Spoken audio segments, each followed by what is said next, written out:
तो NEET 2025 exam के लिए जस्ट 110 डेज बचा हुआ है और ये डेज सबसे ज़्यादा इंपॉर्टेंट है, इसलिए अभी आपको अच्छे से मेहनत करना जरूरी है। तो इसलिए इस वीडियो में आपको जो 110 डेज का प्लानर बताने वाला हूँ, ताकि आप सिलेबस कंप्लीट करने के साथ साथ रेगुलर रिवीजन भी करते जाओ और टेस्ट भी प्रॉपर मैनेज कर पाओ, क्योंकि उतना टाइम नहीं है तो आपको रिवीजन के लिए एक्स्ट्रा टाइम नहीं बचेगा, तभी तो आप नीट क्रैक कर पाओगे। तो सबसे पहले फर्स्ट स्टेप की अगर मैं बात करूँ तो पहले ना अपना लेवल देख लो, कितने चैप्टर्स कंप्लीट है, 10, 20, 30 जितने भी हैं, 5-10 भी कंप्लीट है, कोई दिक्कत नहीं। इस प्लानर को फॉलो करोगे तो सिलेबस कंप्लीट हो जाएगा। तो यहाँ पे जितने भी चैप्टर्स कंप्लीट है उसके लिए आपको प्रॉपर चेकलिस्ट मेंटेन करना होगा। तो मेरे टेलीग्राम चैनल पे आपको चेकलिस्ट मिल जाएगा, जिसको डाउनलोड करके प्रिंट कर सकते हो। सिंपली यहाँ पे करना क्या है, जो भी चैप्टर्स आपने कंप्लीट किया है उससे रिलेटेड लेक्चर देखेगी नहीं, एनसीईआरटी किए कि नहीं, क्वेश्चन प्रैक्टिस वगैरह किए कि नहीं, मॉक टेस्ट वगैरह दिए कि नहीं, रिवीजन कितना बार कर चुके हो, और साथ ही अगर कोई बैकलॉग है तो यहाँ पे लिख सकते हो। इसको आप जो प्रॉपर मैनेज करोगे अगर, तो हर एक चैप्टर कंप्लीट करने के बाद आपको मोटिवेशन मिलता जाएगा, प्रॉपर ट्रैक रख पाओगे। तो चेकलिस्ट को डाउनलोड कर लेना, और साथ ही साथ जितने भी चैप्टर्स कंप्लीट है वो आपका अभी फिंगर टिप पे होना चाहिए, यानी कि हर एक चैप्टर में आपको श्योर होना है। अभी चाहो तो 1 से 2 दिन देके उस चैप्टर को रिवाइज कर लो, उससे रिलेटेड क्वेश्चन प्रैक्टिस वगैरह करके श्योर हो जाओ कि क्वेश्चन आएगा तो सॉल्व कर पाओगे। और उसके बाद आपको जो फुल डे का आपको प्रॉपर एनालिसिस करना है कि पूरे 24 घंटे में आप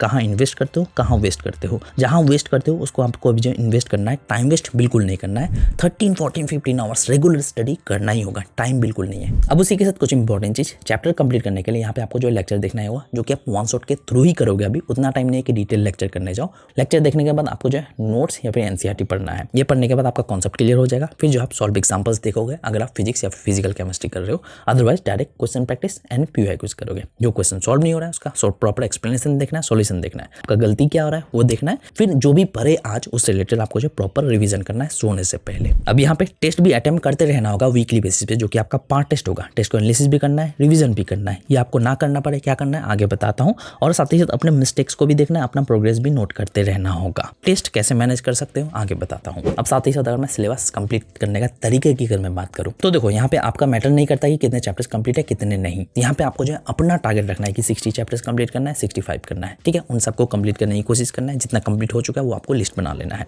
अब यहाँ पे बायो को जो है फरवरी एंड तक कंप्लीट करने की कोशिश करना है, या फिर मार्च 5 तक तो किसी भी हाल में कंप्लीट हो जाना चाहिए। फिर उसके बाद आप रिवीजन स्टार्ट कर दोगे। और केमिस्ट्री जो आपका मार्च तक कंप्लीट हो जाना चाहिए। अगर थोड़ा बहुत चैप्टर्स बाकी रहता है तो बाद में कर सकते हो। और साथ ही फिजिक्स को जो आपको एंड तक लेके चलना है, बट सारे चैप्टर्स नहीं करना है, 22-24 चैप्टर्स करने हैं। अब कैसे करना है, रेगुलर बेसिस पे आपको जो है 7 घंटा लेक्चर में देना है, जिसमें से आप बायोलॉजी में 3 घंटा दोगे, फिर फिजिक्स में 2 घंटा, केमिस्ट्री में 2 घंटा, और यहाँ पे आपको जो है सेल्फ स्टडी में 7 से 8 घंटा किसी भी हाल में देना है। इस 7 से 8 घंटा में आप क्वेश्चन प्रैक्टिस के लिए 1 घंटा अलग से दोगे, और साथ ही साथ रिवीजन वगैरह के लिए आप जो है 1 घंटा 40 मिनट दोगे। कब करना है आगे बताता हूँ, रिवीजन कैसे करना है आगे बताता हूँ। अब देखो, अगर मैं लेक्चर की बात करूँ तो बायोलॉजी के आप 2 लेक्चर दोगे, जिसमें से आप 2 घंटे का लेक्चर मॉर्निंग में दोगे, और आफ्टर लंच जो आप 1 घंटे का लेक्चर दोगे। किसी दिन 2 घंटा जूलॉजी का लेक्चर दोगे, किसी दिन बॉटनी का। यहाँ पे टारगेट के अकॉर्डिंग चेंज होते रहेगा। केमिस्ट्री का 1 लेक्चर होगा, फिजिक्स का 1 लेक्चर होगा, और ये आपका टाइम चेंज होगा। यानी कि जैसे आप बायोलॉजी का सिलेबस कंप्लीट कर लेते हो उसके बाद जो यहाँ पे फिजिक्स एंड केमिस्ट्री में टाइम बढ़ा देना है। लेकिन यहाँ पे ना आपको मैं 5 कैटेगरीज के बारे में बताना चाहूंगा, जिसमें से आप किसी एक कैटेगरी में फॉल करते ही होंगे।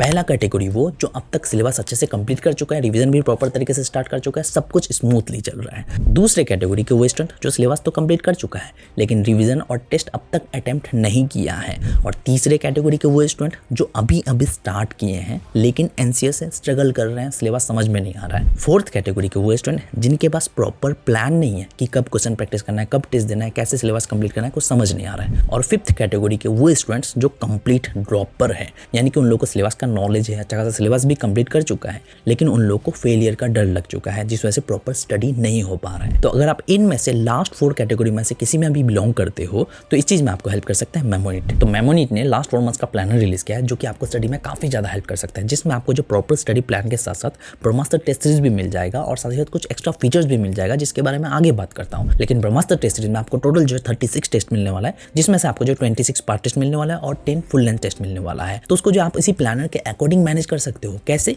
तो ये जो है Brahmastra new year resolution plan and time table, जिसको आप अपने स्टडी के अकॉर्डिंग मैनेज कर सकते हो। तो देखो, वीक 1 ऑलरेडी बीत चुका है, जो भी चैप्टर्स का टारगेट थे वो बेसिक्स वाले थे, आराम से जल्दी कंप्लीट कर सकते हो। फिर वीक 2 को मैनेज कर सकते हो। वीक 2 का जो टारगेट है चैप्टर्स का, ये सारे चैप्टर्स का टारगेट है, जिसको आप सेकंड वीक में करोगे। और साथ ही साथ टेस्ट का भी यहाँ पे डेट दे दिया गया है, जो कि आपका फर्स्ट टेस्ट होने वाला है जनवरी 11 को, जिसमें आपको जो कम्युनिटिव टेस्ट होने वाला है, यानी कि पिछले वीक जो 2 टेस्ट हुए थे उन दोनों को मिला के 1 टेस्ट होगा, और साथ ही जनवरी 14 को 1 टेस्ट होने वाला है। तो इसी तरह से आपको जो हर एक मंथ का हर एक डे का पूरा एक प्लानर मिल जाएगा, जिसको आप मैनेज कर सकते हो। बट इसको आपको कैसे यूज करना है, जैसे कि यहाँ पे एक शेड्यूल दिया गया है, जैसे कि 4 PM से लेके ये शेड्यूल स्टार्ट होगा, जिसमें आप पीवाई क्विज करोगे, लिविंग वर्ल्ड और बायोलॉजिकल क्लासिफिकेशन से। फिर उसके बाद 10 मिनट का ब्रेक लेकर 5:40 से लेकर 7:10 तक आप एनसीईआरटी लाइन बाय लाइन पढ़ोगे केमिस्ट्री का। फिर 10 मिनट ब्रेक लेकर 7:20 से लेकर आप जो कॉन्सेप्ट बिल्डिंग क्वेश्चन प्रैक्टिस करोगे मोशन इन स्ट्रेट लाइन का। फिर जो 9:20 से लेकर 10:50 PM तक आप जो रिवीजन करोगे, जिसमें आप अपने वीक एरियाज पे फोकस कर सकते हो। अब इस प्लानर में आपको जो क्वेश्चन प्रैक्टिस एनपीआई के बारे में बोला गया, तो ये आप कैसे कर सकते हो? देखो, क्वेश्चन प्रैक्टिस के लिए आप मेमोइट का जो इलाइट प्लान ज्वाइन कर सकते हो, जिसमें आपको जो एनसीईआरटी के हर एक लाइन से ओवर 30,000 प्लस क्वेश्चन मिल जाएगा। जैसे कि आप राइट साइड में बायोलॉजिकल क्लासिफिकेशन का क्वेश्चन देख सकते हो, इसी तरह से हर एक चैप्टर से रिलेटेड क्वेश्चन मिल जाएगा। और पीयूआई जो इलाइट प्लान में भी लास्ट 30 ईयर्स का मिल जाएगा, तो वहां से क्वेश्चन प्रैक्टिस कर सकते हो। और साथ ही रिवीजन के लिए भी आपको जो इलाइट प्लान में रिवीजन के लिए नोट्स मिल जाएगा, जिससे आप क्विकली रिवाइज कर सकते हो। और साथ ही ब्रह्मास्त्र रिवीजन पत्रिका भी मिल जाएगा, जो कि आपके लिए बहुत ज्यादा इंपॉर्टेंट होने वाला है। और उसके अलावा भी अगर मैं अदर फीचर की बात करूं, जैसे आप टेस्ट अटेम्प्ट करते हो, ओएमआर फिल करते हो, तो ओएमआर स्कैनिंग का भी फीचर मिल जाएगा, जो कि आप मेमोइट ऐप से स्कैन कर सकते हो, जिससे आप कुछ ही सेकंड में अपना रिजल्ट पता कर सकते हो। और जहां जहां गलती कर रहे हो, उसके लिए आपको जो मिस्टेक नोटबुक में मिल जाएगा, जिसमें जो क्वेश्चन में गलती की वो आपको मिल जाएगा, जिसको आप प्रॉपर तरीके से रिवाइज कर सकते हो, अपने मिस्टेक्स पे काम कर सकते हो। और साथ ही साथ आपको जो एनसीईआरटी पेज वाइज फिल्टर मिल जाएगा, जो भी पेज कंप्लीट का उसको सिलेक्ट करके क्वेश्चन प्रैक्टिस कर सकते हो। और भी बहुत सारे फीचर है। अगर आप अदर प्लान लेना चाहते हो, उसके साथ भी ये प्लानर आपको मिल जाएगा। तो अगर आप प्रॉपर टाइम से सिलेबस कंप्लीट करना चाहते हो, तो इसका सब्सक्रिप्शन ले सकते हो। सब्सक्रिप्शन लेने के लिए अगर आप मेरा कूपन कोड ARYAN300 यूज करोगे, तो आपको एक्स्ट्रा डिस्काउंट मिल जाएगा। तो इसका लिंक ना मैं आपको डिस्क्रिप्शन में प्रोवाइड कर दूंगा, जाके जरूर चेकआउट करना अगर नीट के लिए सीरियस हो। ठीक है, तो चलो वीडियो में आगे बढ़ते हैं। अब देखो, मेमोइट का प्लानर को अगर आप फॉलो नहीं करना चाहते हो, तो आप अपने अकॉर्डिंग कैसे कर सकते हो? जैसे कि फर्स्ट मंथ में आप इनऑर्गेनिक केमिस्ट्री के ऑलमोस्ट सारे चैप्टर्स कंप्लीट करने की कोशिश करोगे, और ऑर्गेनिक केमिस्ट्री के जो आप 2 चैप्टर्स कंप्लीट करने की कोशिश करोगे। फिर बायोलॉजी के आप ऑलमोस्ट 13 चैप्टर्स कंप्लीट करने की कोशिश करोगे, और फिजिक्स के जो आप 4 और 5 चैप्टर्स कंप्लीट करने की कोशिश करोगे। फिर सेकंड मंथ में आप जो ऑर्गेनिक केमिस्ट्री के ऑलमोस्ट सारे चैप्टर्स कंप्लीट करने की कोशिश करोगे, और इनऑर्गेनिक का कुछ बाकी है तो उसको करोगे। और फिजिकल केमिस्ट्री के आप जो है 2 से 3 चैप्टर्स करने की कोशिश करोगे। और उसके बाद जो बायो के मैक्सिमम 15 चैप्टर्स कंप्लीट करने की कोशिश करोगे। फिर फिजिक्स के जो 7-8 चैप्टर्स कंप्लीट करने की कोशिश करोगे सेकंड मंथ में। थर्ड मंथ में आप फिजिकल केमिस्ट्री के ऑलमोस्ट सारे चैप्टर्स कंप्लीट हो जाना चाहिए, और ऑर्गेनिक का कुछ बाकी है तो वो कंप्लीट कर लोगे।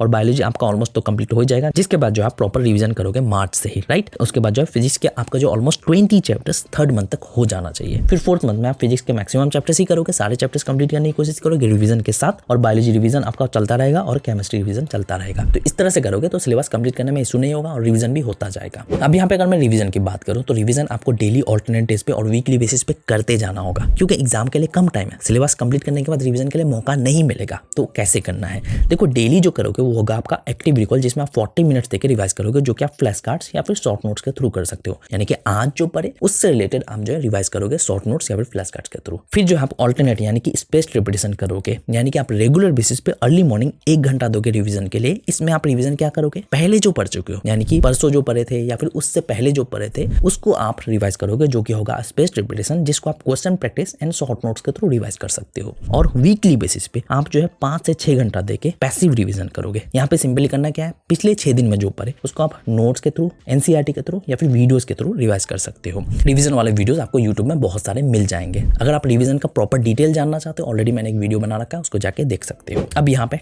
टेस्ट की अगर मैं बात करूँ, तो एज इट इज आप प्लानर के अकॉर्डिंग टेस्ट दे सकते हो, जो कि मेमोइट ने प्रोवाइड किया है, या फिर आप चाहो तो कुछ टेस्ट को स्किप कर सकते हो।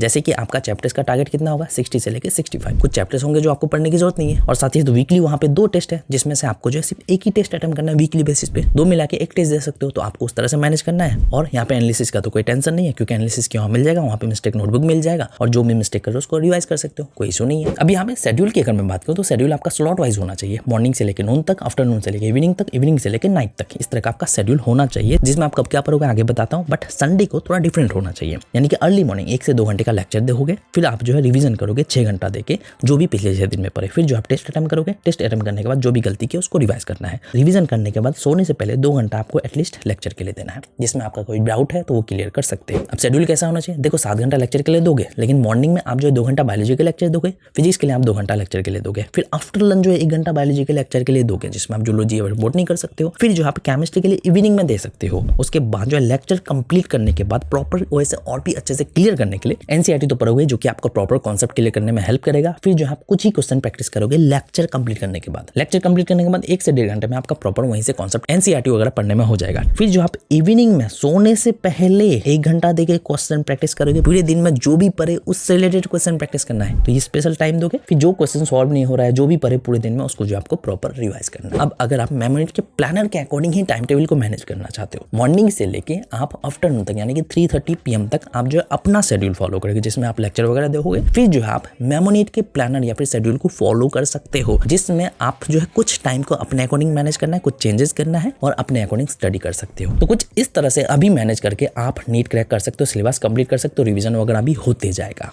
तो अगर आपको कोई कंफ्यूजन है कमेंट सेक्शन में बोल सकते हो। तो मिलते हैं नेक्स्ट वीडियो के साथ। Thank you.